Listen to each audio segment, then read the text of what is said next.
Freedom వేరుశనగ నూనెతో వంటింటి ఊరగాయలకు మన ఊరి రుచిని తెచ్చేద్దాం. కుక్కలు రాస్తున్న మరణ శాసనాల్లో మరో బాలుడు చేరిపోయాడు. అల్లారు ముద్దుగా అపురూపంగా పెరిగిన 4 ఏళ్ల చిన్నారి మెడను కొరికేసి ప్రాణం తీసింది ఓ శునకం. గుంటూరులో జరిగిన ఈ దారుణ ఘటన మరోసారి వీధి కుక్కలపై ఆందోళన కలిగిస్తోంది.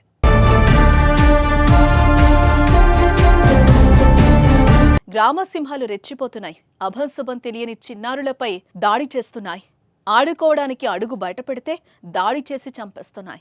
తెలుగు రాష్ట్రాల్లో ఇప్పటికే కుక్క కాటులకు ఎన్నో ప్రాణాలు పోగా తాజాగా మరో ప్రాణం పోయింది. గుంటూరులోని స్వర్ణభారతి నగర్లో 4 ఏళ్ల ఐజాన్ అనే బాలుడిని కుక్క చంపేసింది.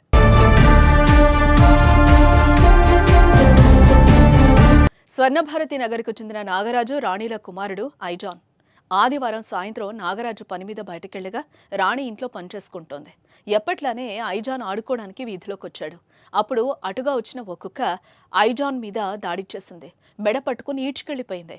కాళ్లు చేతులు పొట్టపై విచక్షణరహితంగా కరిచింది.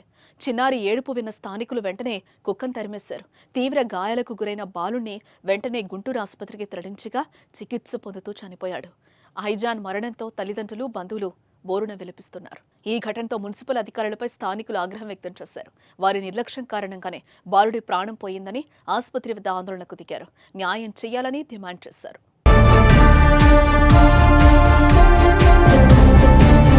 ఒకప్పుడు వీధి కుక్కలంటే విశ్వాసం ఉండేది. వీధికి గ్రామానికి రక్షణగా నిలిచేవి. రాత్రిపూట దొంగల బెడద నుంచి కాపాడేవి. కానీ ఇప్పుడు కుక్కల స్వైర విహారం ప్రాణాల మీదకు తెస్తోంది.